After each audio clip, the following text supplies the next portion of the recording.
Welcome to Decades of Horror, the 1970s.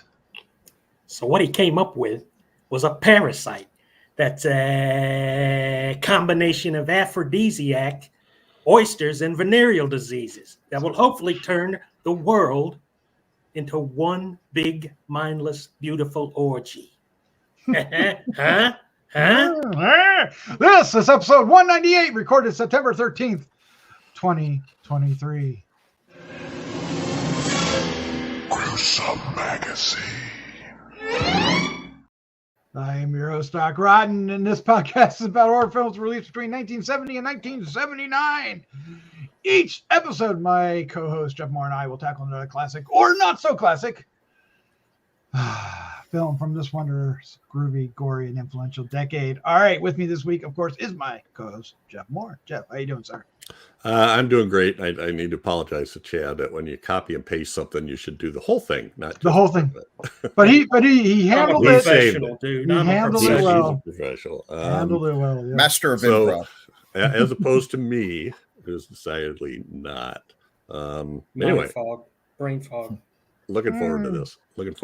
All right. Also joining us tonight is Bill Mulligan. He's a writer, director, special effects guru, and cat lover. How you doing, sir? You thought I was going to say something else. Yeah. I'm actually a little under the weather, but I'm feeling a bit better now, and it'll be fine. I love that. And when you're feeling a little queasy, there's nothing like early Cronenberg. My God, dude. Yeah. Settles the stomach. Oh yeah. Well, it's like Tums. Yeah, I love that you're surrounded by all the kitty cats behind you. Makes you want to take a swim, doesn't it? Oh, nice. Well, maybe if Lynn Lowry's in the pool, hell yeah. I was gonna say that might be a highlight. Sure. All right. Also joining us is Chad Hunt. He's a guy. How you doing, sir? He's a guy. I am a guy. Last I checked. King of the monster. No, the older I get, the harder it's harder to figure that out. But yeah, I'm doing good. Coming at you from the bunker in the deep, high hills of Nevada. You are in a bunker. What are you doing in a bunker? Did you get what happened? I've made some moves and changes for the job, and so I didn't feel like taking my computer back into the Chad cave. Oh, okay. So you're in the bunker. So I'm in the bunker. Oh, and it's something else too. Mikey Z sent me something in the mail today. Oh, nice. It's quite cool. Yeah. Apparently he's got himself a 3D printer, and he printed this cool, incredible Hulk. Oh, 3D nice. Look at that. Nice. Oh my God, that is awesome. Very cool. Like that. Yeah, that's pretty damn cool, isn't it? Thanks, Mikey. Incredibly awesome. I love it. Appreciate it. Nice. Mikey Z contacted me as well, asking for my address. So I guess something cool must be heading my way. It's a 3D printed cat. Oh, nice. Yeah, those things. You know, why not? It's early. We might as well get off track now. The people are waiting for a review. In my job, like 20 years ago, we bought a low-end 3D printer that was like $50,000, and it used powdered cornstarch and wax, and you know, it was cooler crap. And now the place I used to work, they bought one a couple of years ago for, I can't remember if it was $1 million or $2 million, but it's got a large envelope and it's powdered metal with laser sintering. So it makes a very robust replaceable part for metal things. That's so you can go a big distance, but these, like what he got, I was looking at that. Those are affordable, man. Oh yeah. Yeah. Now they are. Yeah. The whole, when we talked to a company rep way back when, they said their goal was to get one in every house that you could print your own Christmas toys, Yeah. There you go. And design them yourself, right? If you might even be able to make your own Shivers. Speaking of Shivers, that's the movie we're reviewing tonight. So let's talk about that. But before we do, let's hand it back over to Jeff, because Jeff has something to say about Play Now Media. All right. Well, Decades of Horror, Gruesome Magazine, partner with Play Now Media on several other channels. All of Decades of Horror is on some of the Play Now Media channels. In particular, Decades of Horror of the 70s is on the Wicked Horror TV channel. And for example, you could get movies like Black Magic, 1975. Is that at Shaw Brothers? Is that? I think it might be.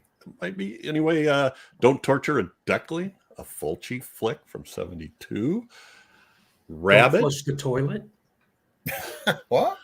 Rabbit, the sequel to the movie we're doing, or not the sequel, but the follow-up movie to the one we're doing today, which is also on there. And Ilsa, She-Wolf of the SS, is on Wicked Horror What as a well. wonderful. Which, by the way, I think I see Kino Lorber's coming out with a package of Ilsa movies. A package associated with Blu-ray. Ilsa? Oh, Makes my box nose set. itch. yeah. Anyway, check them out. Yeah, they got a wide variety of stuff, you know. Everything from the stuff you never heard of to the stuff you can't find anyplace else. And it's a season to do so. As we get It into is. October, you That's definitely right. do that. All right, let's take a look at the card and get things rolling. I love that graphic, Jeff. Good job. Shivers, 1975, written and directed by David Cronenberg, whoever that is. Ha ha ha. The cast includes Paul Hampton, Lynn Lowry, Barbara Steele, Joe Silver, Alan Coleman, and Susan Petrie, among others. The production companies are Synopsis Film Properties, Dow Productions, Canadian Film Development Corporation. There's initials for all those. The film location is Montreal, Quebec, Canada. Filming dates were August 21 through September 17th, 1974. It was released in the States September 26, 1975. The budget is somewhere between 100 and 200,000. Yeah. I can't remember where I saw 185. I think it was on IMDb, but the producer said it was 105. So. There you go. 185 might include, I don't know, Marketing and stuff. Marketing. Domestic box office is 5 million, so it looks like it did some good there. Heck of profit. Yep. Synopsis: the residents of a suburban high-rise apartment building are being infected by a strain of parasites that turn them into mindless, sex-crazed fiends out to infect others by the slightest sexual contact. And you just can't tell where that thing is going to come out of. You know, the there was a ton of AKAs on this. Yeah. I didn't have room to put them on the slide. So if we got a minute. Oh, Yeah. nice. Oh, there's a lot. Titles, Orgy of the Blood Parasites, Invasion. That was the title of the script. Invasion of the Blood Parasites, the Parasite Complex. In the U.S., it came from within, or they came from within, whichever you want. Oh, I've heard Parasite, that. Yeah. The Parasite Murders, Il Demone Sotto la Pelle, The Demon Under the Skin in Italy, and in Mexico, Los Parasitos Asesinos Escalofrío Mortal, The Killer Parasites Deadly Chill. He thinks he's something. And in France, Frisson. Frissons. Yeah. See, France makes everything sound nice. Even I know. nasty sex Doesn't that sound cool? parasites. It's just Yeah, Shivers in frisson. French, you know? Bill, I seem to remember that it was referred to as They Came From Within in Famous Monsters. Does that sound Yeah. right to you? Yeah.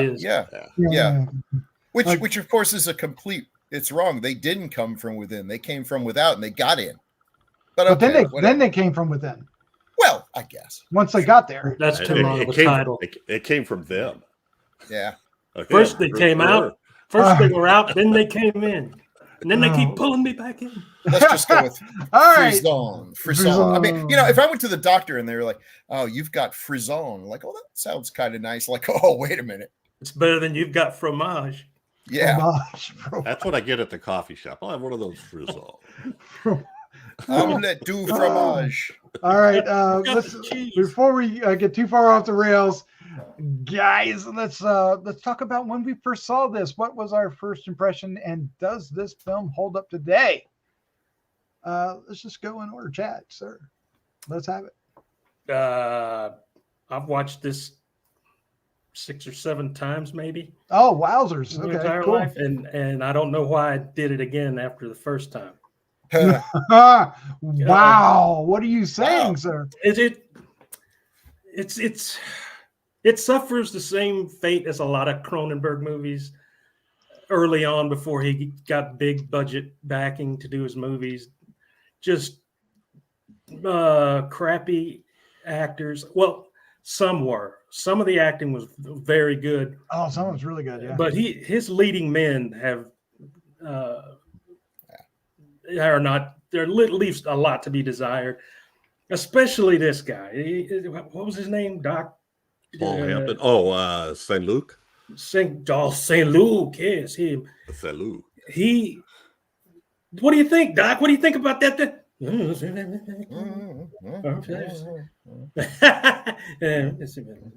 I couldn't understand a word he was saying, and it aggravates the Jesus belt out of me. Roger. I just, even though I think it's a very good, it's a good story, good idea.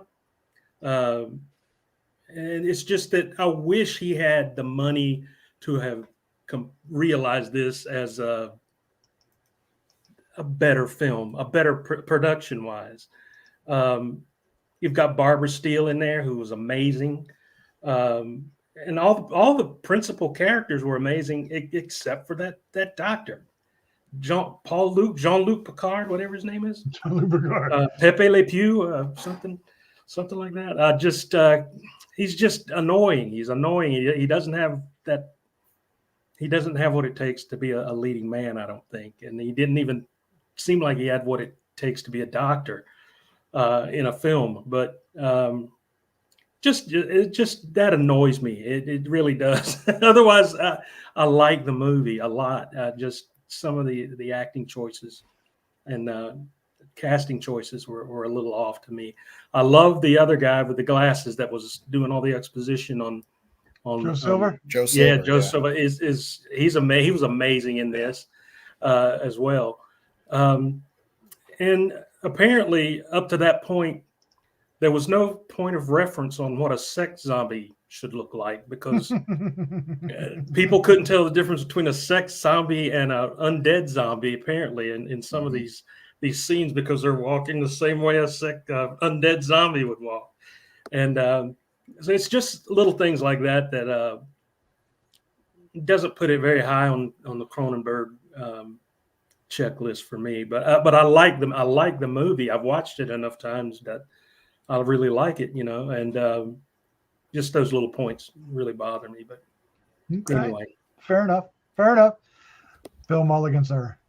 I guess I'd repeat just about everything Chad said. I've seen it a few times. I like it more every time I see it. But yes, this acting situation. This is Cronenberg's first movie. Is it? So, yes, first movie that wasn't like a total underground film. Right. Crimes of the Future and a few others that he did. Okay. The first, yeah. So you see the seeds of where it would be. It's got that kind of cold, clinical vibe that Cronenberg can do so well. But man, was he inconsistent with casting. He'd get these great actors in small roles like Oliver Reed in The Brood and Barbara Steele and Lynn Lowry here. But then for the critical thing of his main actor, this guy he so underplays the role. Oh, yeah, Michael Ironside was great. You start wishing, I wish Michael Ironside were the hero in Scanners as opposed to Stephen Lack, I'll give him credit for casting people that are not traditional leading men.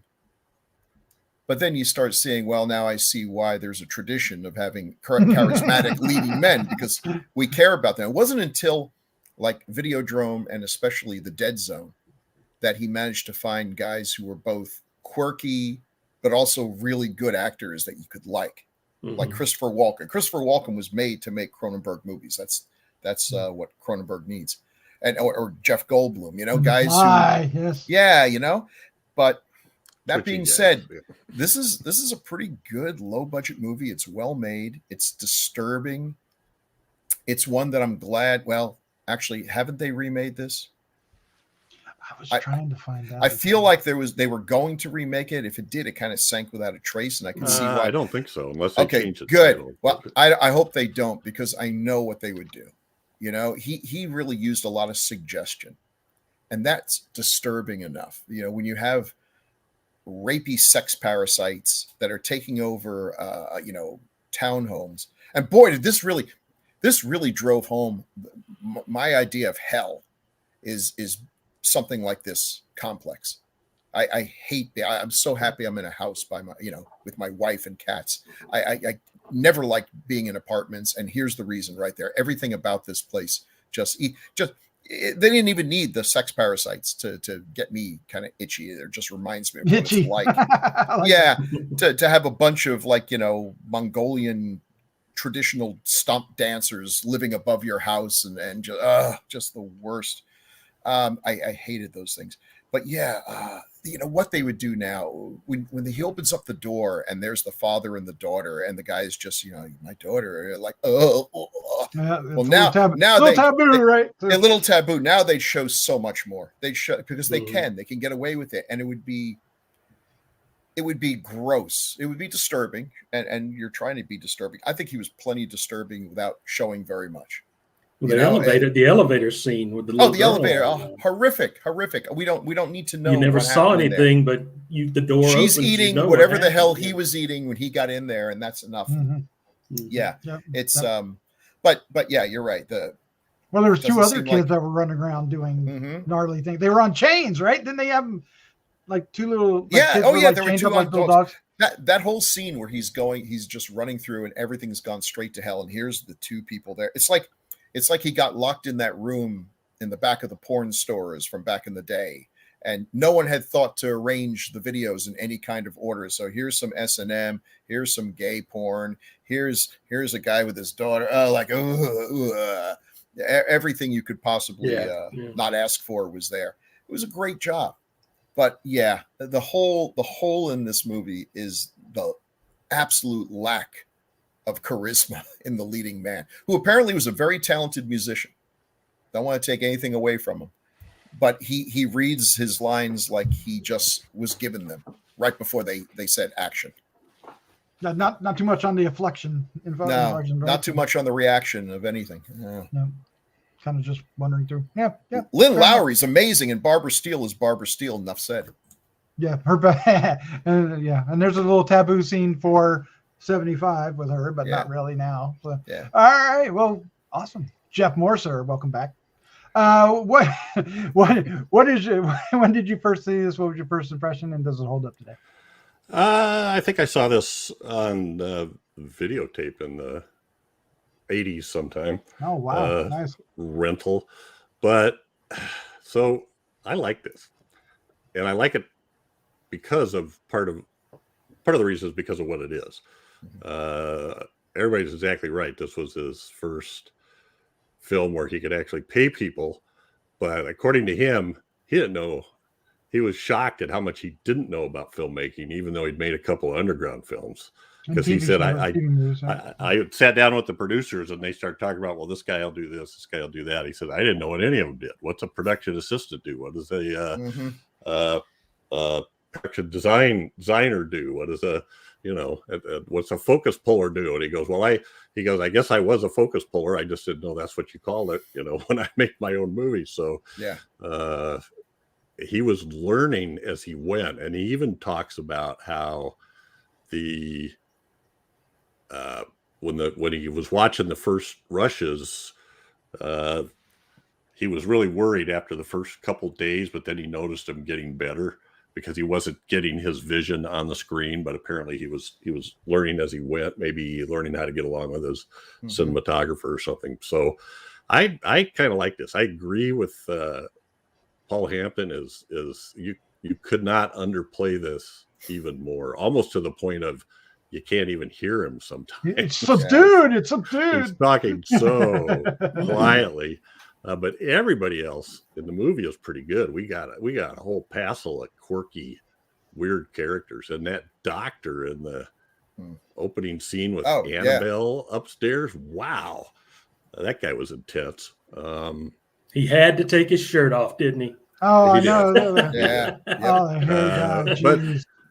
And Barbara Steele was in this, and we have some, actually the I was going to call them the slugs or the parasites are kind of decent. I mean, for as low as it is, and it turns out the guy they had to do the special effects was Joe Blasco, who did the movie because he was a super Barbara Steele fan. Oh, nice. That's When a he perfectly good reason. He That's a claims perfectly when good he reason. was like 10 years old, he went to the theater and saw Black. Sunday. I always get them mixed up. Black Sunday. Yeah. And he said, I got there for the first showing on Saturday, and I went home to go to bed, and I came back for the first showing on Sunday and stayed all day long. He watched watches 2 again full again. days of showings the Nice. first time he saw the movie. So That'll leave a mark. Yeah. when he thought there was a chance of working with Barbara Steele, he said, I'll do the movie, but you got to let me do her makeup. Oh, there you go. So anyway, so yeah, there's a lot of interesting stories behind this movie, and seems like Cronenberg was a little disconnected with the casting. There are people in this movie he doesn't know how they ended up in the movie. He didn't, I like that. didn't know where they come from. So anyway, it is Producer's best friend. Yeah. Passing down the street. but it also is something there had been nothing like this before that I know of. Yeah. That it's the fact that this came sort of I can't think of the word I want. Well, between this and Rabbit, Propagated out of his mind with no real influence. Anyway, I enjoy it, and when I watch it, this is one of those movies I like watching to pick up the things that you notice come from low budget, but how well it actually turns out despite that. So no, despite the budget, yeah. I mean, between Shivers and Rabbit, he certainly started a reputation that Right. he would he continue to build on all the way through The Fly and Dead Ringers, right? So maybe even to today, yeah. So here's something interesting. I thought I'd seen this. This is the first time I ever saw this movie. what? I would have really? told you. I would have told you I'd seen this movie. Never have. Never have. I don't Wow. know what I thought I saw, but you it tried to wasn't tell this. me we had covered it when I picked it. But see, maybe that's what do they call Mandela effect? Maybe it's a Mandela effect on me. But I thought we covered it too. I really Yeah. did. At some point. yeah, me too. I thought surely we did, but no. And I was like, I don't think I've ever seen this movie. I was surprised to see Barbara Steele in it and Lynn Lowry. I was like, where did they come from? Okay. This movie is a bit raw. I think is a good way to put it. I mean, it exposes kind of the starting point of it. I mean, you feel like it's a new filmmaker. Yeah. And I think what you were saying, Jeff, I think it's noticeable. It's not a deterrent, though. It does kind of give it's a certain aesthetic that's different than his later works, which is natural. I mean, it's kind of like some of the other directors that we've covered here recently when we look back at their first works. It's very similar to that. And one thing I noticed that really struck me was the story itself, for me, meandered, right? I mean, not that it didn't keep growing and get to a point, but it didn't really necessarily follow a 3-part act kind of normal structure. I didn't really feel like characters got arcs or anything. Our lead character didn't really compel anything like that, or even display anything like that. So it's basically the story is just how the main thing of the story is just how this thing grows out of control so fast, right? And social commentary, right? The film is just up to its neck in social commentary, about taboos and what people think, and all kinds of craziness, and it does kind of push those boundaries, which I imagine in 1975 was quite shocking in and of itself. Oh, sure. Nowadays, it's like any HBO show is a lot more graphic and and a lot more taboo breaking than this is. I enjoyed it, but it certainly isn't, and I don't know if it's anybody's favorite Cronenberg film. It certainly isn't my favorite Cronenberg film, and it's not necessarily one that I would see 6 times, Chad. But I'm glad you did.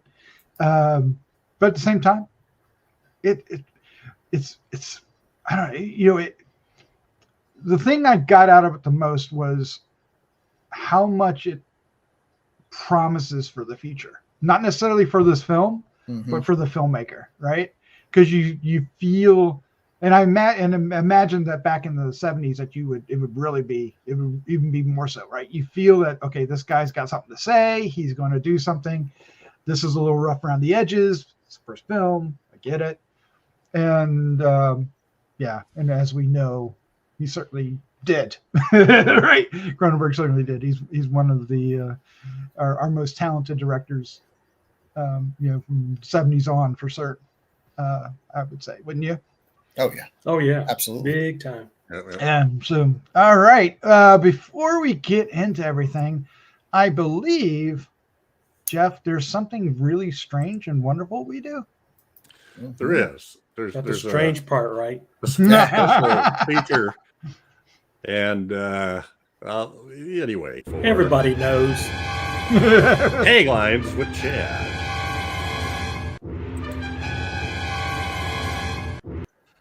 This one deserved 3. It did indeed. Okay, we'll see if the taglines deserve 3. I haven't read any of them ahead of time. This is some of the best taglines I think we've ever had. All right. Yeah, you're effing with me now, but okay. That's a bold statement.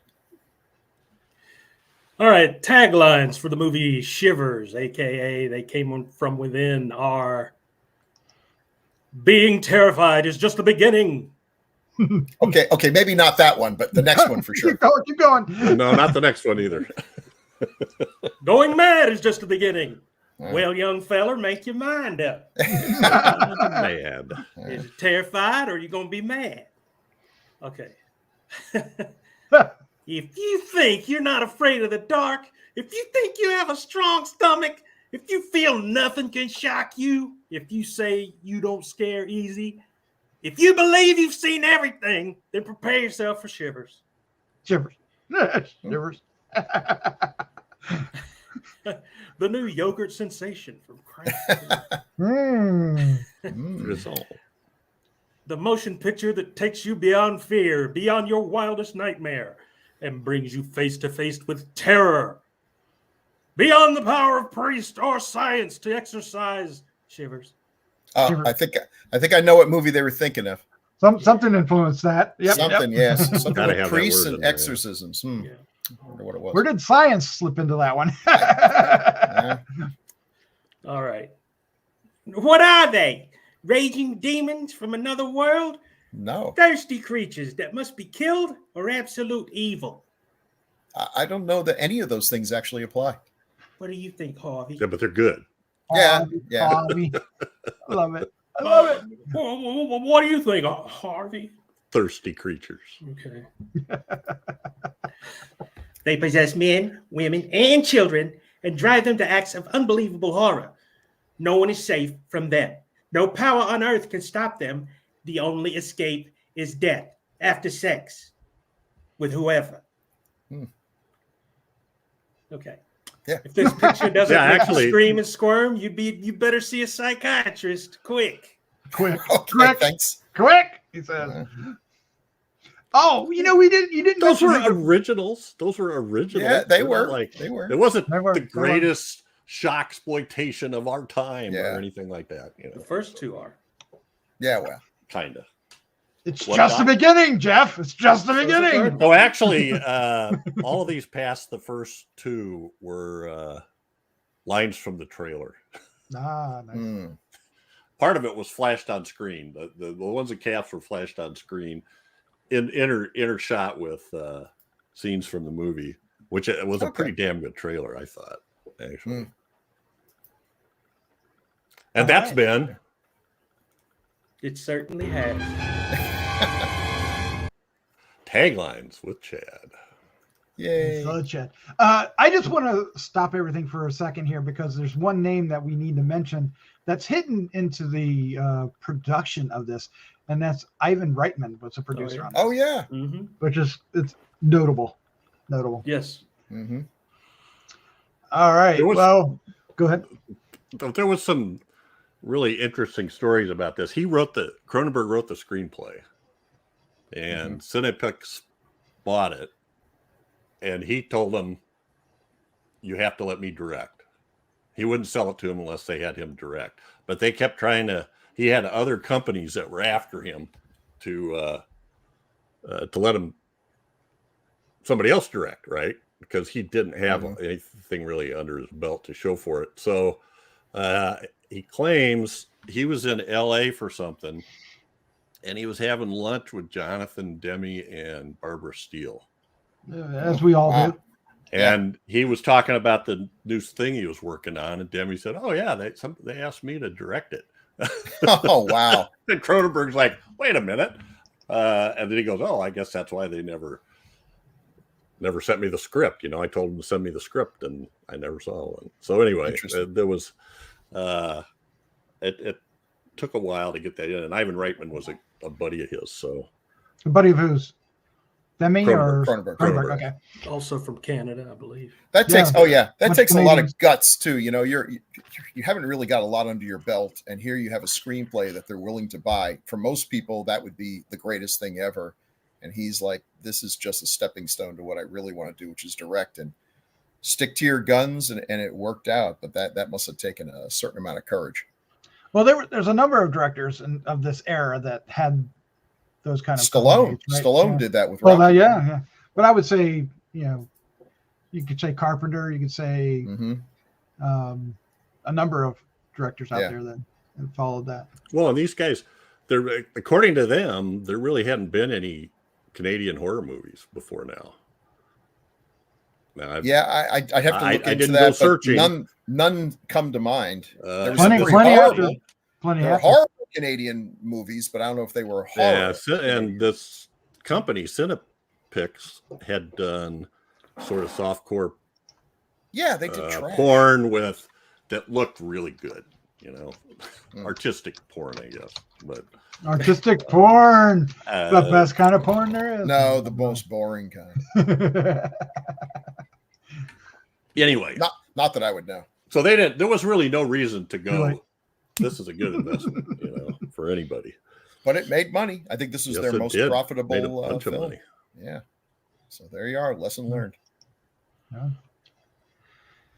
Where do we want to start with this? Because there's, to me, let's talk about the taboo parts of this, because there's all kinds of taboo, and the taboo gets thrown in there left and right when it gets to the finale, right? Yep. Jeff, Fathers, daughters.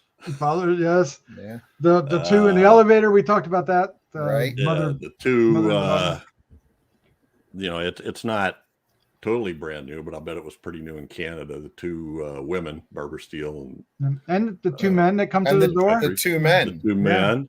It's subtle. It's more implied than it was with the women. The old But man. the guy, he did have a mustache First and happened in receding Sodom and hairlines. Gomorrah, but the doctor and the Right. patient. I don't Oh, know what's yeah, going yeah. on there. That okay. I didn't. They later say that she's 19, but when is that she? scene happened, she did not look like she was 19, and I felt very uncomfortable watching that scene. I was like, Yeah. "What well, is they said happening?" he's been with her since she was 12. Well, yeah, Well, And so this has been going on for a long time. and that was not one to of those. this extreme. Let's just Yeah. be clear. Yeah. Well, Yeah. maybe that was one of those things that kind of makes you okay. That didn't age well when it's like, oh yeah, he was head of a girls' school, and then he was fooling around with a 12-year-old, and like, this is the guy you work with. So how did you figure out how old she was? Because The dialogue, they actually say Yeah. that she was 19 at some point. Oh, okay. I thought they were talking about her being 14, and I'm like going, wow, what's and then maybe that was the daughter of the other guy. But maybe. this is one of the characters. Kathy Graham plays her, Annabelle, and Cronenberg had no idea how she got the job, and she's never done anything else. Well. Isn't that So special? anyway, but she was definitely A little on the comfortable side with her parasite body. action going on. She's like, no, I don't want to do this anymore. It's like, this is enough. Good for me. So you asked I'm about done. taboos. I kind of got sidetracked easily, but anyway. Well, that's what it's really exploring that, right? Because it kind of goes from one to another. I mean, the whole thing, Yeah. it has the bathtub penetration scene, Yeah. Yeah. which is, that's been we've seen that a number of times since then with It's different. like the other thing too that you mentioned about him walking through and seeing all these tableaus playing out in the different rooms. It was like turning the page on a book, you know. And it's like let's show and trying to show every aspect of depravity that that he could. And then he's in that like one hallway where it's all the wooden slabs and they all come piling through it. And who are those people? Where were they? Where the hell was that? What those they had numbers on them, like they were test subjects or something. I didn't notice that, but you're right. And then there's nudities, scattered throughout the film, and then toward the end when they come across the hill, feels very like somebody mentioned like zombies. It did feel very zombie-ish, didn't it? It felt a lot like Night of the Living Dead when the and then he run. It's like, dude, you're outside. Why'd you run back in? Just go left or right. Why'd you go backwards? Well, he could barely act. I didn't think he could run very fast. But I recognize that guy, but I'll be darned when I look at his filmography. I don't remember where I'd seen him before. He played one of the California Raisins in the old commercials. There you go. I mean, the scene with the what am I saying? The pool, right? That I mean, it worked. It was effective. It was good for now. And of course, this is a very bleak ending, which I appreciated. Of course, a lot of 70s were that kind of endings, and this one not the usual Cronenberg happy embraced it. No. They just all were just driving out of the complex on their way out to fornicate and spread with the world. Fornicate, screw everybody over. Can barely walk coming over the hill, but we can drive a car. I know. But wasn't that great? Because they're all like gathered in cars together, like the one couple that was it kind of reminded me of daughter. That's such a typical 70s ending. I mean, it's like children shouldn't play with dead things. The zombies get on a boat and ride off to the city. Fulci's zombie. The zombies walk across the George Washington Bridge, presumably to go to Nathan's hot dogs or something. So there, things are going to get worse. Hot dogs. Where else? But I don't know. Paul Hampton was in Lady Sings the Blues. I don't know that's where I saw him. Probably a musician. Probably a musician in it. Could well have been, and again had written some great pop songs apparently. And was much more interested in music than acting. But wise choice, we sir. could tell. All right. Well, we'll just start with David Cronenberg, of course. Rabid. Fast Company is interesting. I haven't seen that. Has anybody? I haven't seen it either. It seems like such a weird because it's not a genre film like Rabid not remotely. But A Brood is a film we've covered, and that made quite an impression on me when I saw it as a young one because it played on HBO. Chad, do you remember that? I remember that. And it was so creepy. And of course, it was in early Fangorias when they showed pictures of it. Do you remember that? Yep, the little kitties. Yes. Brood is when I started realizing who Cronenberg was, and then of course, by the time Fly comes around, it was like, But he was always. It wasn't just gross body horror for that sake. There was always an idea behind it, right? And or a little germ of an idea behind it to make you think a little bit too. What would really happen if all your hate manifested these little monsters, and stuff like that, or whatever. And that was what's always made him interesting to me. Like in The Fly, even, the disintegration of the human body, the humanity slowly slipping away and giving way to that.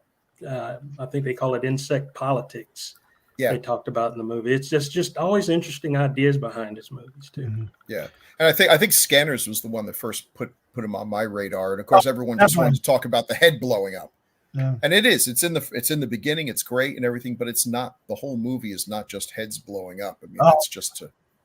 For me, after that, I mean, that's the highlight of the film. That's what you talk about. But Michael Ironside in that movie, is really what. Just that whole part where they're facing each other off. It's so interesting. But going back to Fast Company, this is such a departure from what we know Cronenberg to do, and what the surrounding films do, right? This and Rabid up into that, and then of course Brood and Scanners after, and then there's this race car movie with William Smith and John Saxon. I got to see this movie. I got to find it and watch it. I haven't looked for it, but I'm really curious to see what that feels like. I'd like to see, is that where is that in the list of things? Crimes of the Future program. He did actually a lot of small stuff before, but Shivers is the one that really he did gets it going. Shivers. He showed Shivers, Rabid, and then Fast Company. Yeah, and then Brood and Scanners. He quickly maybe he needed the money, Yeah. Well, that's curious. But I want to see how he handles, especially in this time of his career, how he handles non-genre stuff. Let's put it this way: Shivers got him kicked out of his apartment, so it's not like he was rolling in dough. Yeah, yeah. Well, one of the big Canadian critics basically wrote a review that is one of the most negative reviews in the history of reviews. Oh, really? And it was like, this movie is horrible, and you paid for it. So he was trying to stir some shit there, and he did. So, okay. Yeah. All right. Well, let's take a look at some of these posters. And all right, there we go. We've got this one, which isn't one that I recall seeing. Well, I never saw a poster for Shivers because I've only seen it as They Came From Within. Oh, there you go. But I like this poster. It's cool. It's neat.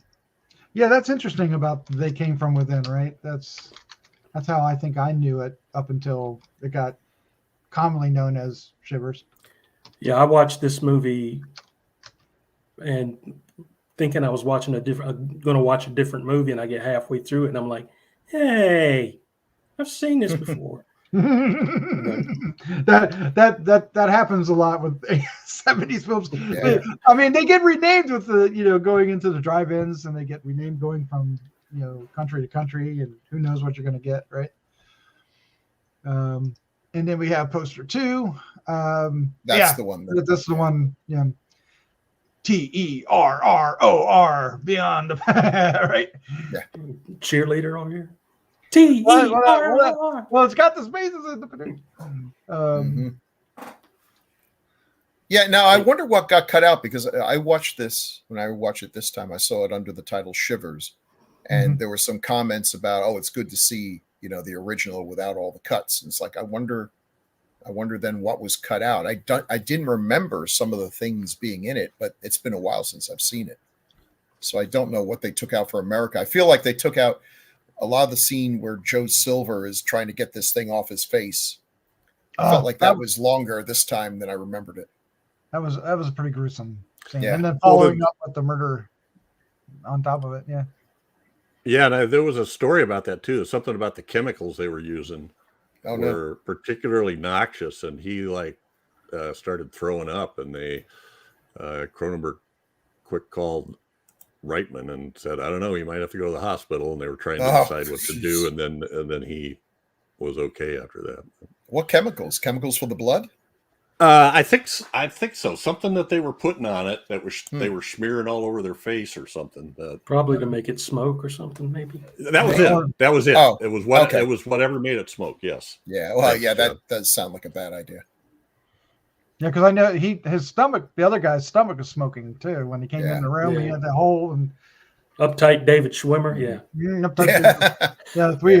I kept trying to think, who does that guy look like? And I thought, holy crap, it's David Schwimmer. Look there at he is, Mr. Charisma. Struggling to remember his lines right here. Okay, I just want to say, in the middle picture and the bottom picture, he has the same expression. In the middle picture, he's doing some phone sex while smoking, and on the bottom picture, he's holding up a sex parasite. I mean, you should have. There should be a different reaction. I'm just saying. And the top picture where he's being trapped by a crowd of insane people. Right, he's the same old stone face. I do not want to play poker with this man.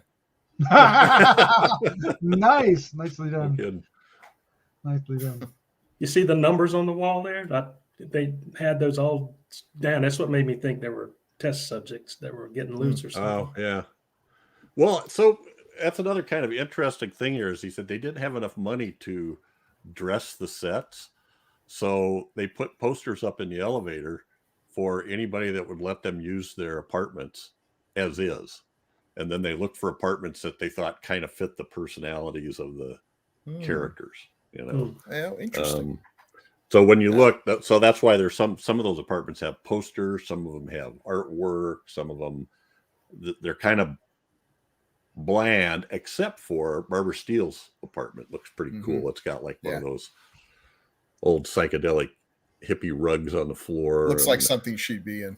It does, doesn't it? I would certainly fit it. But you know what? You know what? That's realistic, actually, Jeff. When I see some of these movies where they go from house to house and everything looks the same, my house, better or worse, looks like no one else's. And you know, Doc's house. No, it course, was. I didn't notice it at all. It works.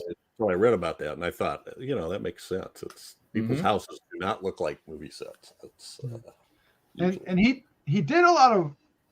I mean, he did a lot of work. It was like TV show. There's a lot of, character actors. Oh, Paul Hampton. Yeah. He did do one other genre thing that I could find, unless something's buried in here with a funny title, but it's Waxwork 2, Lost in Time. Oh, yeah. Which is literally Lost in Time. Well, I don't know.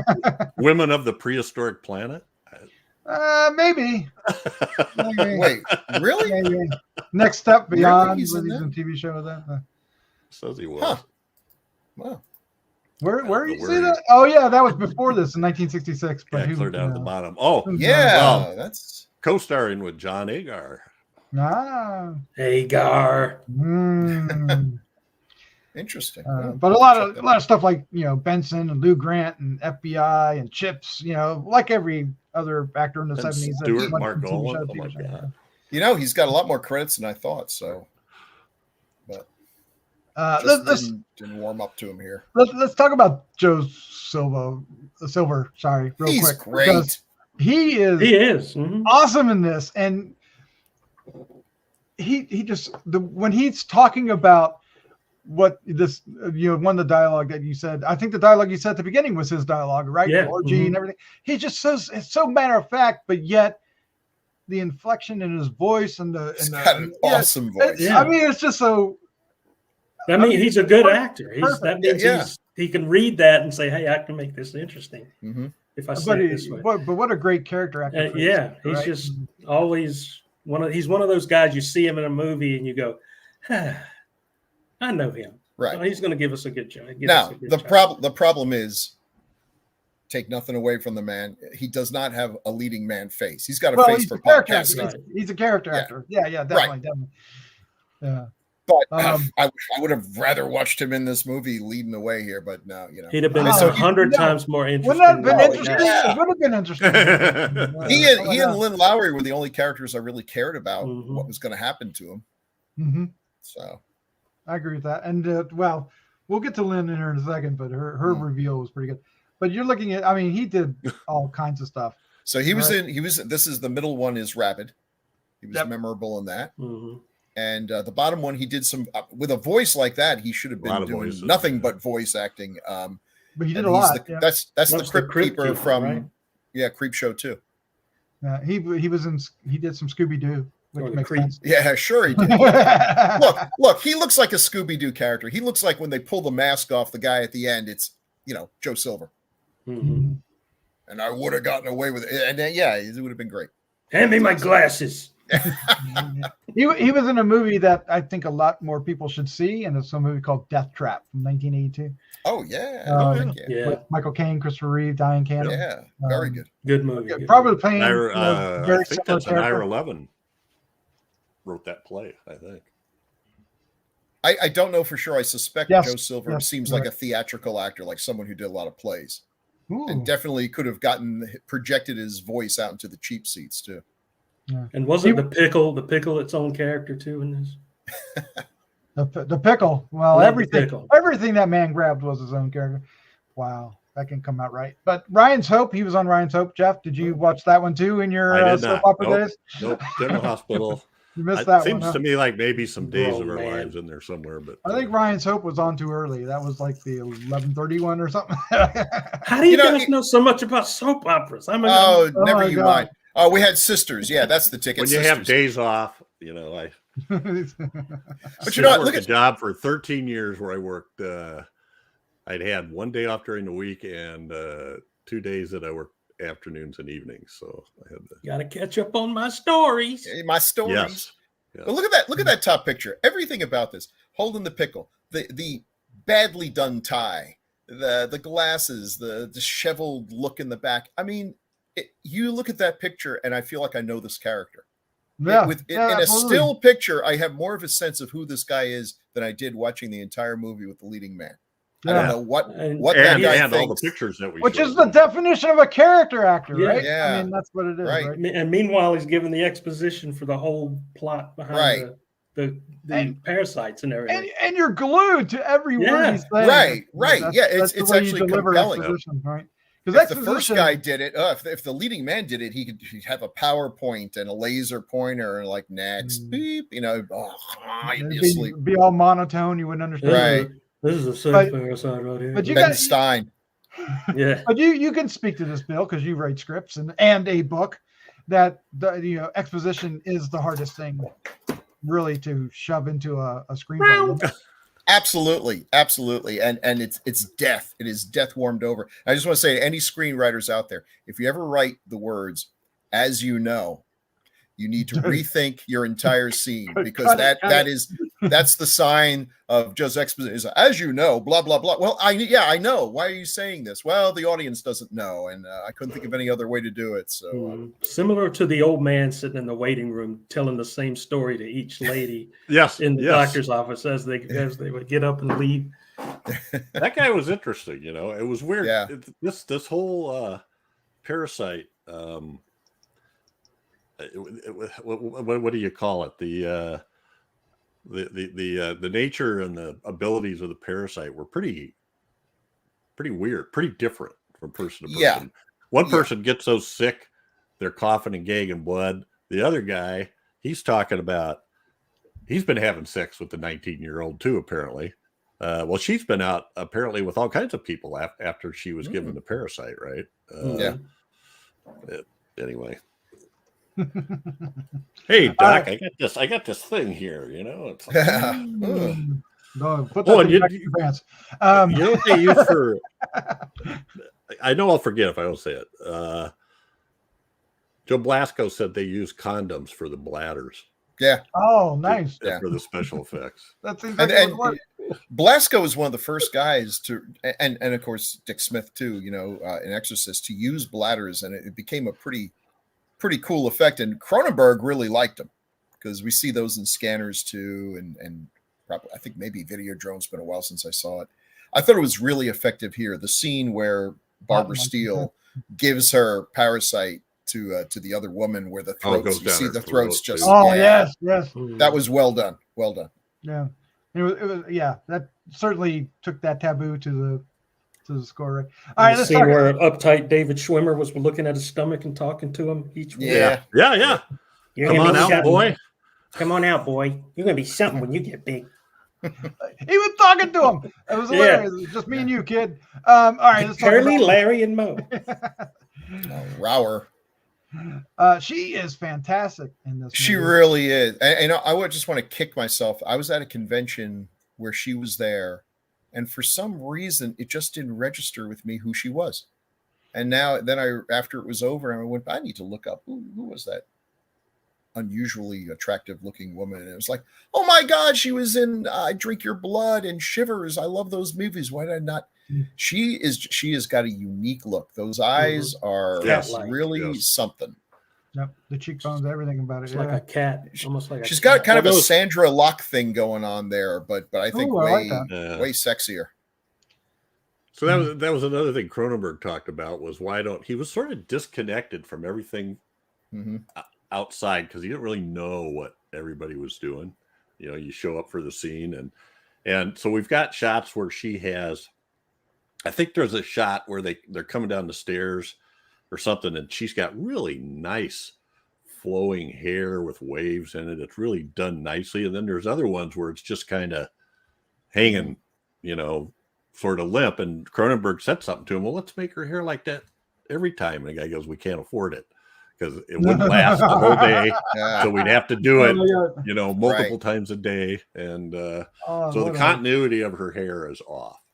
Yeah. But it didn't affect me. I didn't really. I didn't notice it either till he told me. I didn't know. I was looking at her eyes, I guess.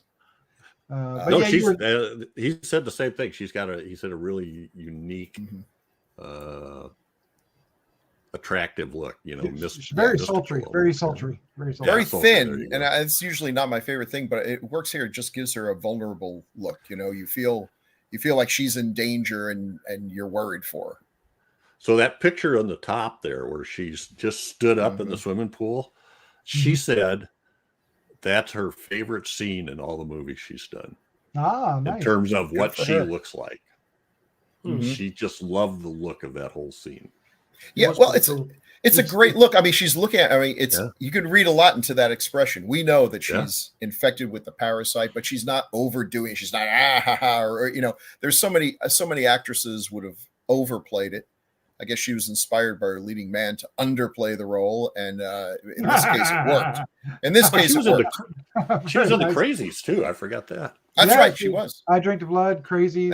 She had a small There's role in Cat Cat People. Yep. Yeah, Ruthie. yeah, I liked her a lot. Yeah, she was. So we have some more pictures. I guess it's from the whole. Oh, film. some of the other stuff. There you go. everything. Crazies and Cat People. I put that picture. I put a different picture of her in the pool because I liked her so much. on Yeah. top You seem there. to be smitten there, Bill. I am a little smitten, I gotta say. There you go. All right. But Well, I'd put some duct tape over my mouth, if which would take away a lot of the fun. But anyway. I will say, the guy did kind of get motivated when she started coming at him with the funny thing in her face, and then he punched her Yeah. and knocked her out. Yeah. yeah. That did kind of go, okay, All right, well, okay, then I'll give wrap you that. the- I'll give you that, you Wrap little the shit. towel around her face. Yep, Yeah, I'll give you yeah. that. I'll give you that. All right, Barbara Steele. Of course, when I saw that she was in this, I was like, what the hell is she do? Why isn't she the lead? Because she's absolutely fabulous in this. But she, in the horror films of the 70s, she's often not the lead. I mean, like, Yeah. Anna, she's not the lead. And, you know. I think it was people who cast her much like our makeup guy friend who saw them, because she's probably older than she looks here, because she was making a lot of stuff in the 60s and so But she just has a unique look. She's got a unique look, and she just reminds me. It sounds terrible, but there was that episode of Seinfeld where he was dating a woman who could either look beautiful or scary depending on the lighting. Nah, that's her. That is her. Yeah, that is her. You put a light underneath her. She's got a face that she's very beautiful, but it can also look almost like a skull if you light it right. And she's personifies the whole dichotomy of sex and death, which is what this movie's all about. So yeah, great casting here. She didn't have a whole lot to do, that's true, but she made the most of what she had. Yeah, I was going to ask if she was with Ringo Starr yet, because didn't she hook up? But she was married at this time to a guy named James Poe. And wait, Ringo Starr? No, that's Barbara. Thinking of Barbara Bach. Oh, I am. Barbara I'm confused Bach. with Barbara Bach. Excuse They me. kind of look the same. Yeah, you're absolutely right. I totally brain farted on that. Forgive me. Ignore everything I said. No. But I was wondering. She was a George Harrison fan all the way. There you go. There you go. But she was married during this time, from 69 to 78. And I wonder if that played into her not taking bigger roles. So the scene of her in the bathtub, when they show they have cuts of her, and then there's a cut to we just see her legs, Right. and that's when we see the blood, right? And the shiver getting closer and closer to her. That was not her, those were not her legs. Oh, really? It wasn't because she didn't want to do it. She just wasn't. They didn't get it at the time, and so they had to go back and do it, and they had to use somebody else's legs to cut in. Was it Blasco's? Oh wow, he shaved. Oh, it was a. I think it was a prop woman. Blasco. I think it was Blasco. I remember seeing ads for Blasco's masks and stuff in back of Oh yeah. comic books. And So did you magazines. guys read that stuff about how Sue Petrie, or did I get her name right there? She Yeah, I was think so. the first guy that we see catching it. His wife, Mhm. Janine Tudor, Susan Petrie. Two-door? She told according to the Cronenberg doctor. she couldn't cry. Hmm. And so he should slap her so that she could cry. She couldn't cry on demand. Hmm. And so he started slapping her, and she kept saying harder and harder. And he said it was to the face of place where her face was getting red. Oh, and my hand was getting sore. And then it got to be, they said it just got to be a thing. The crew was like, it wasn't a big deal because she cries in a bunch of places here, 2 or 3 different places.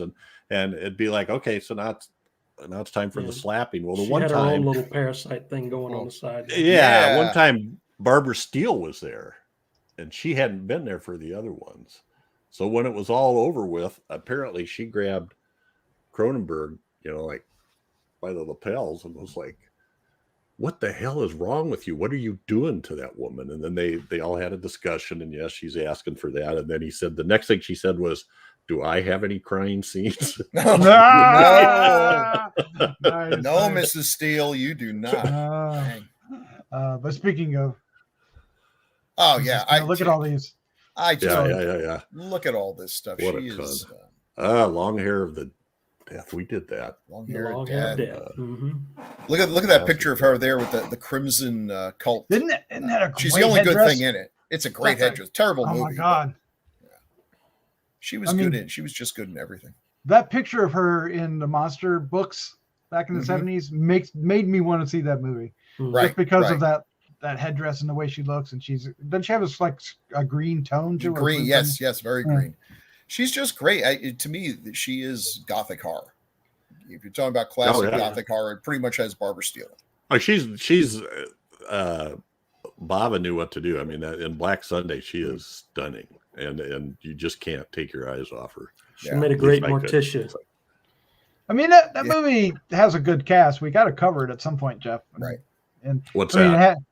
In Crimson Cult, right? Oh, sure. Yeah. Oh, yeah. It's got Karloff. It's got all kinds of good people. Karloff. It's not a good movie. And Christopher Lee, and it even has Michael Goff in it. I mean, all right. Had everything going for it except a good. We got to do more Michael Goff movies since we know how to pronounce his name now. Yeah, finally. Have you done Conga yet? We have not. No. We have not. Oh wow. We did the Horrors of the Black Museum. Okay. All right. The next picture is a little bit of the gross stuff. Yeah. Which that one scene where like what that's like Fulci. He's channeling Fulci there. It is. It looks strangely like a. But as gross as they are, the parasites and the stuff coming out the mouth, nothing is more horrifying than that elevator. I don't know where to begin. But it's all implied. It's totally implied. Mom's on the floor with her skirt hiked up. Her daughter is eating whatever she's eating. The guy's sniffing her hair like a politician. I mean, it's horrifying. What happened to that elevator? Don't tell me. And he doesn't tell me. And that's the brilliance. Don't tell us. Let's just imagine what happens, and then start. The door closes away. and it's one way. The door opens and everything's changed. I know, but the look on their face when he comes creeping around the corner, and the last thing you see is their reaction to it. It's like, creepy. There's a lot of that. Comes out.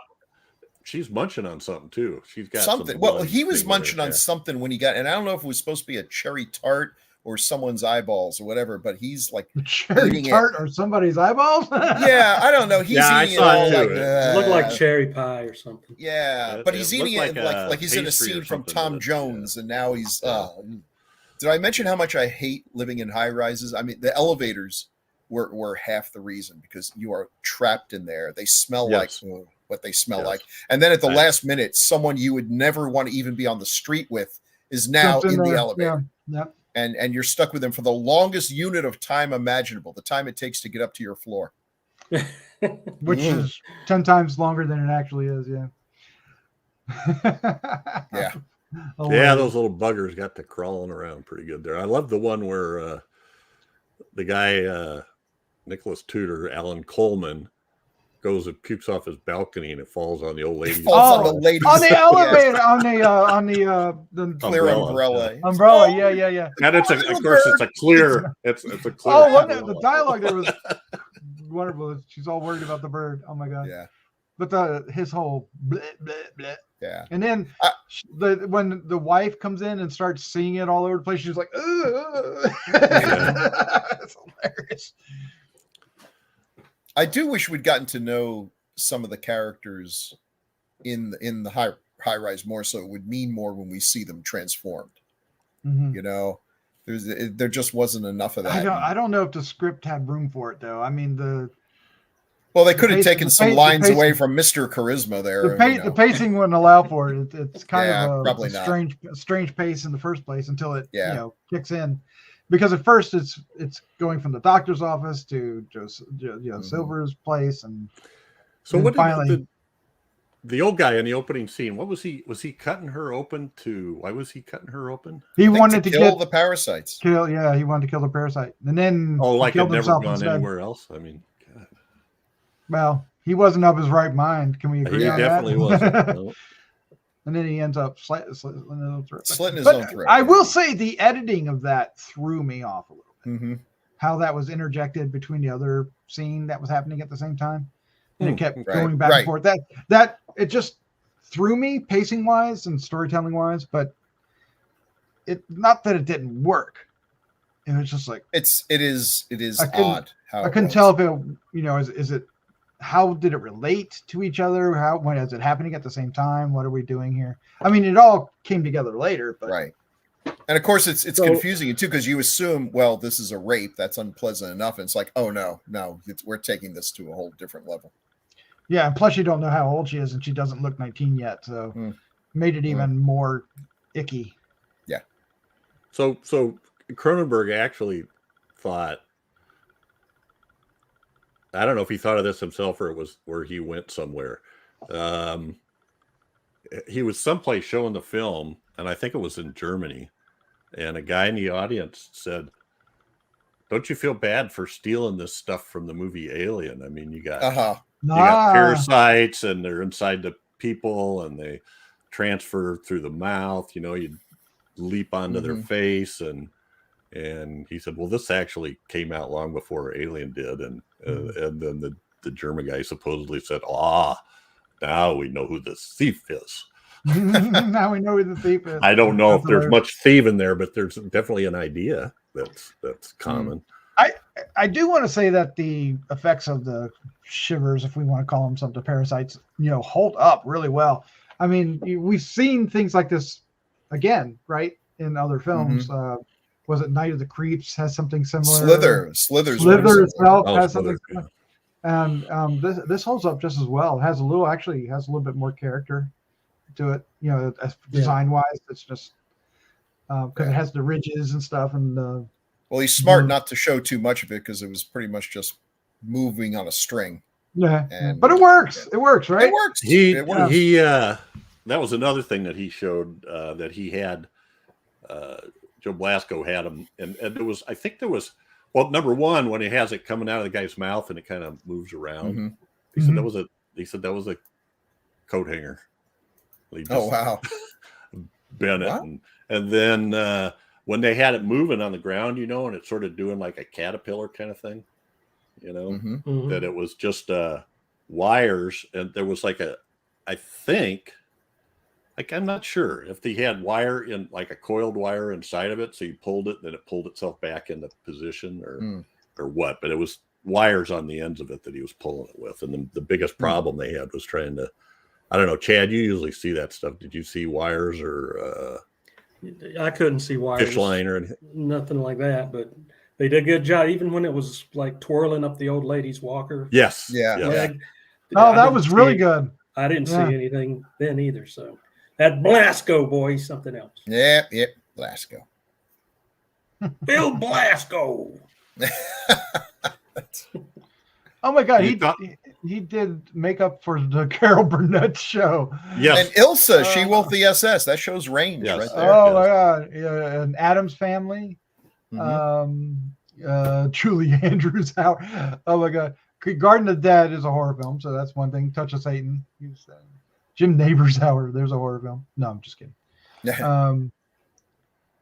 But then he spent like a long time on Barney Miller, and of all places, Good Morning America. Isn't that crazy? Incredible old age makeup on Abe Vigoda. Yeah. Yeah. Very And convincing. Abe He did. Vigoda never took it off. He did. I think he did Fish too. You know, they tried to spin that off for a little bit. I do remember that. Yeah. My God. Abe Vigoda was something. Yeah.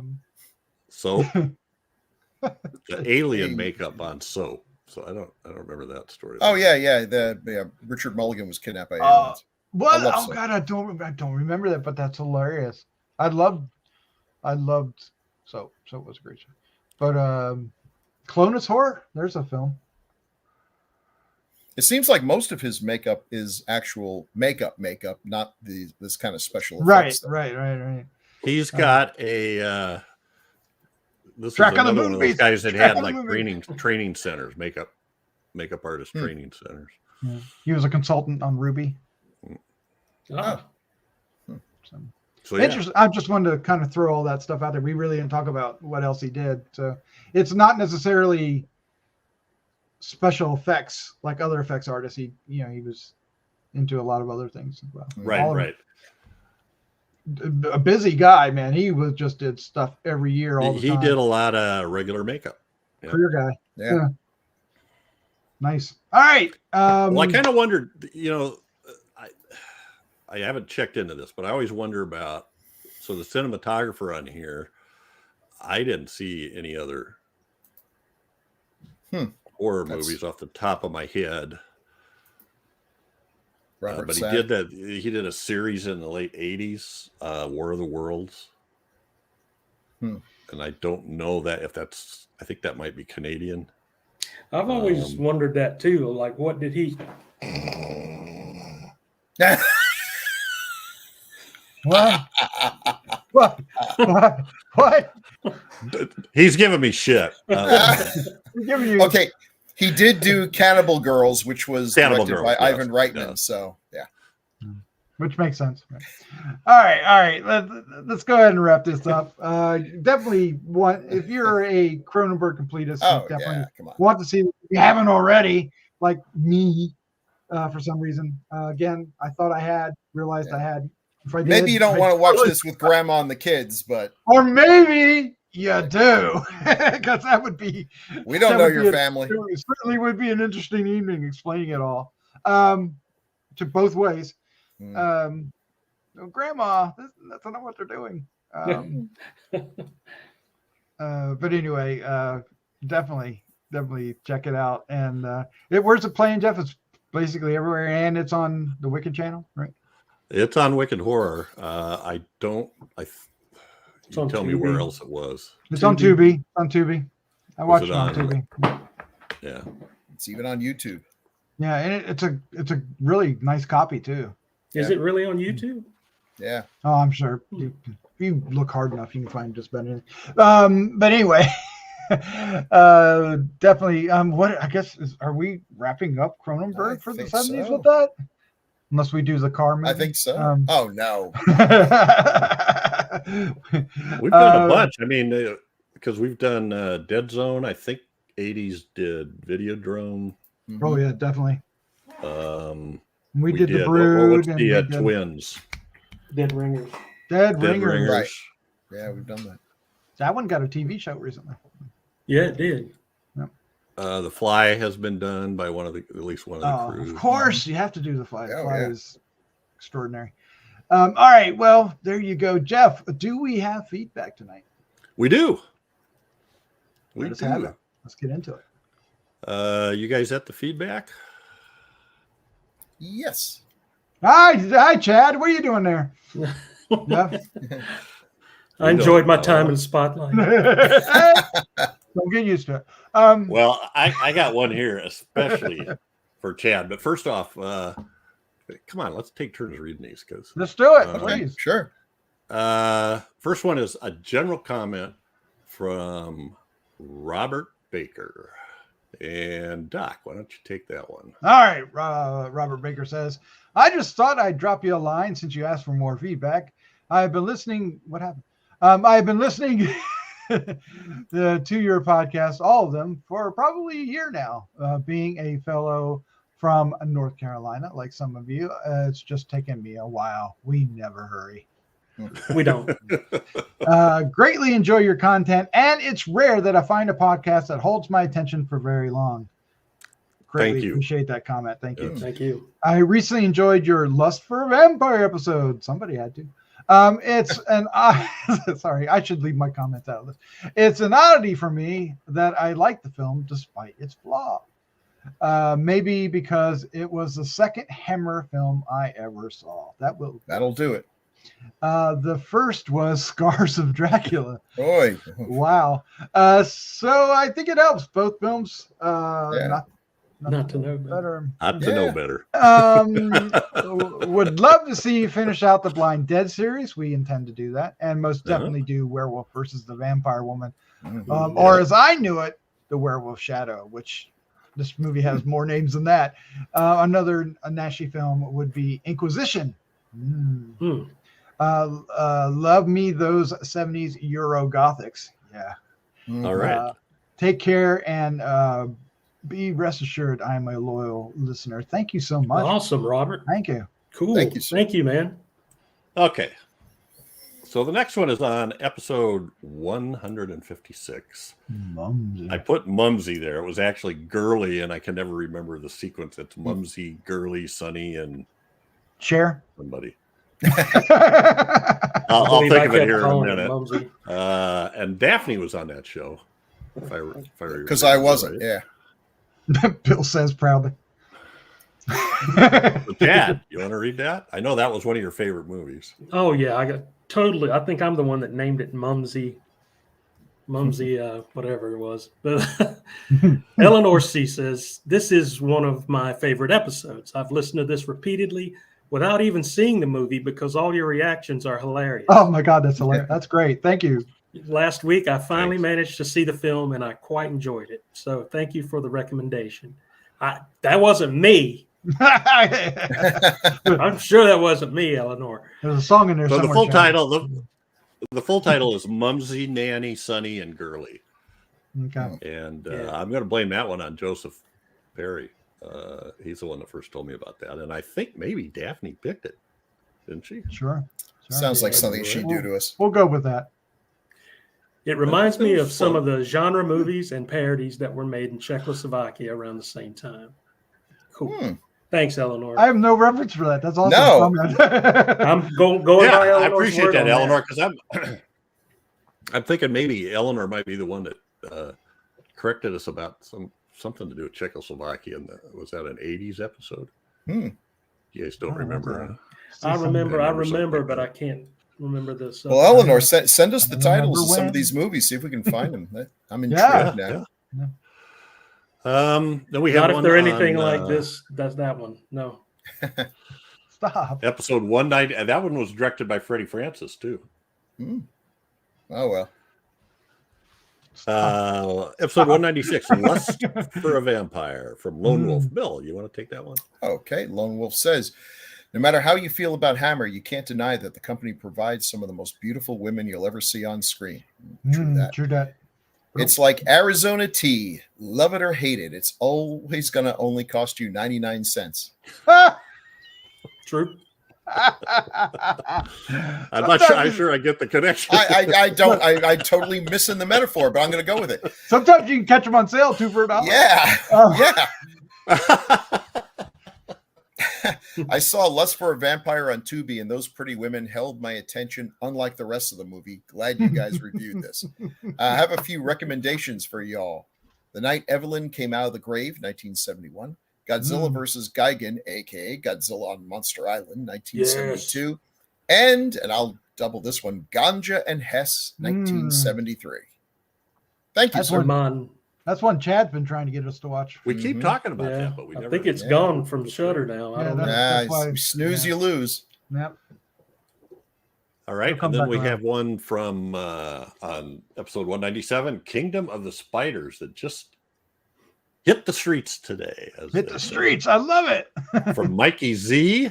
Doc, you want to take that one? Oh, I absolutely do. Mikey Z says, saw this for the first time in late 70s on TV. I think HBO. Always remember that great ending, although the matte painting leaves a lot to be desired. Like The Black Saint, I always loved this film for its goofiness. Of course, that's why. Nothing like having squishy arachnids attacking the shat. That didn't sound right. It didn't. I know. I'm going to go with it. Nothing like having squishy shat attacking the right. You don't want to have shat and squishy in the same sentence. Or arachnids, for that matter. The scene where the spiders cascade from the AC vents still evokes that sense of. By the way, the music score was heavily borrowed from Jerry Goldsmith's compositions for the original Twilight Zone series. Excellent. Yep. Excellent. Yeah, that's true. And by the way, this Shivers had no composer. Everything was, they called it needle drop music. Yeah. Needle drop. That's under. Yeah, that makes sense. And finally, let's see, where are we at? We're back on chat. Gregory Crosby on Kingdom of the Spiders.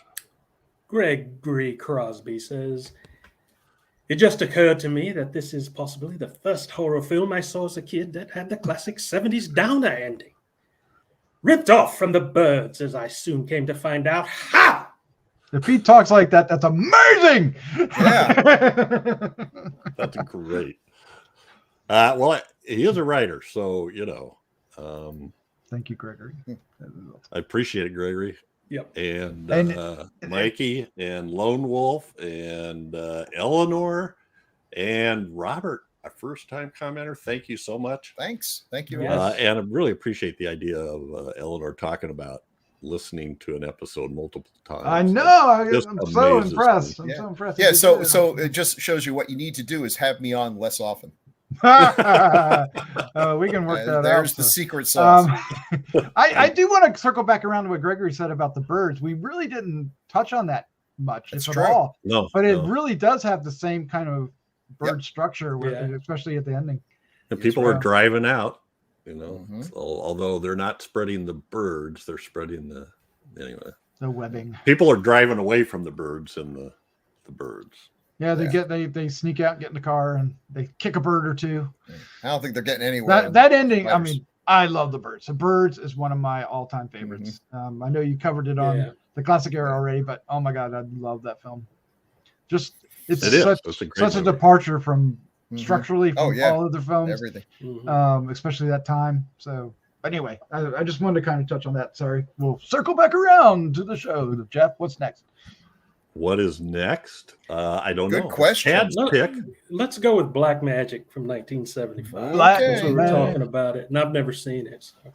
It's definitely one that's been on our radar for a while to pick. We had it on our list one time and it dropped off of streaming, like in between. It did. It did. Excellent. Have you guys seen it? I've never No. seen it. I No. don't think I have. I saw Black Magic too because you could find that, but I couldn't find. Yeah, that's true. That's true. I couldn't find Black Hmm. Magic.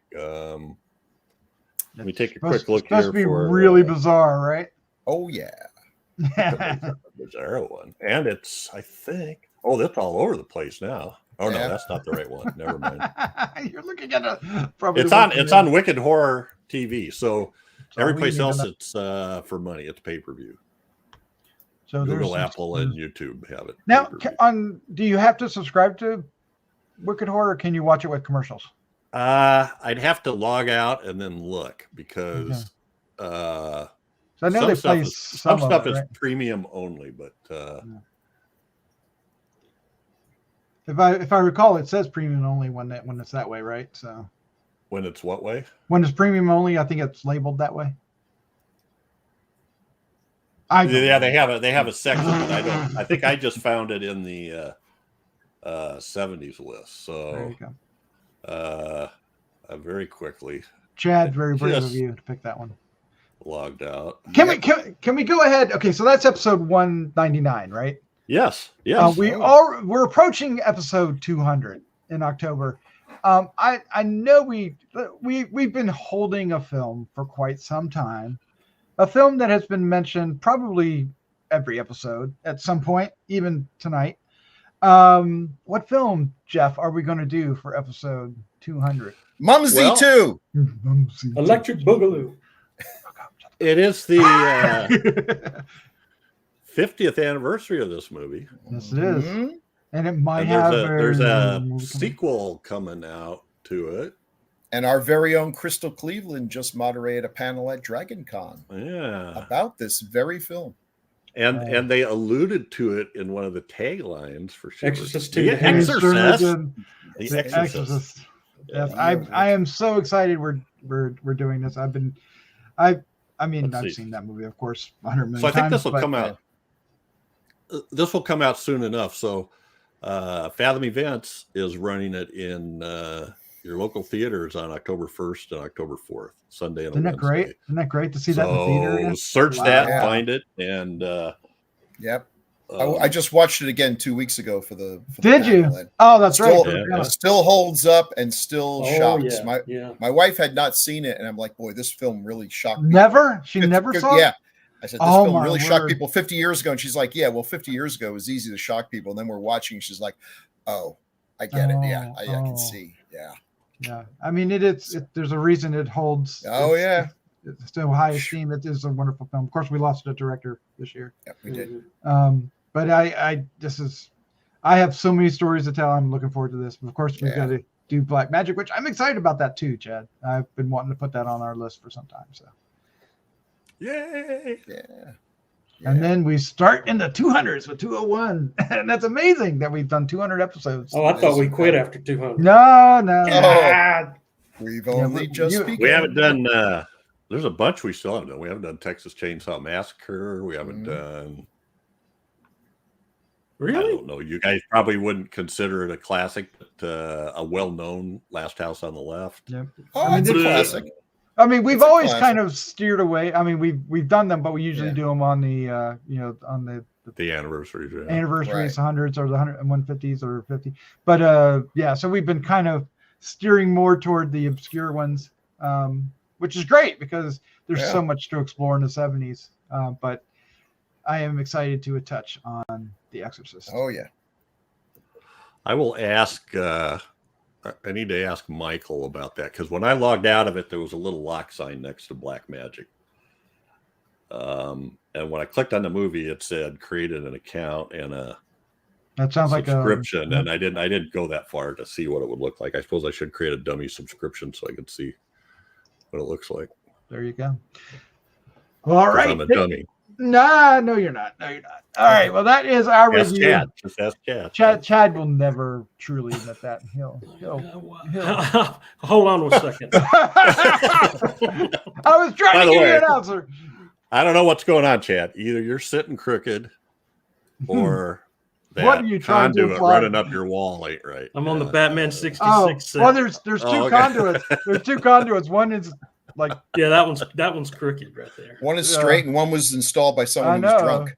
Yeah. It's like, where's that one going, Chad? Northeast. I have no idea. Northwest. It's just a switch. A switch on the wall. This was all it runs. I'm just waiting for the hands from Dawn of the Day of the Dead to come busting through. Yeah. And that's what I see when I look at it. All right, we got to get out of here, guys. If we'd love to hear your comments about Shivers, please let us know what you think of it. And as you know, we love comments, so please leave us comments. Recommendations are wonderful too. We have we got many more films to cover and a long list, so it's going to be wonderful. Bill, Jeff, Chad, as always, thank you for joining me. This was so much fun. Hey, this was a fun one. Yeah, it was. I always love it when I find a movie that I thought I saw, right? Never did. That's how good. many times has that happened? All right. The older you get, the more it happens. Oh yeah. Yeah, you had to say that. That's true, but you had to say. All right, let's get out. Let's say goodnight. All right. Good night, everybody. Good night.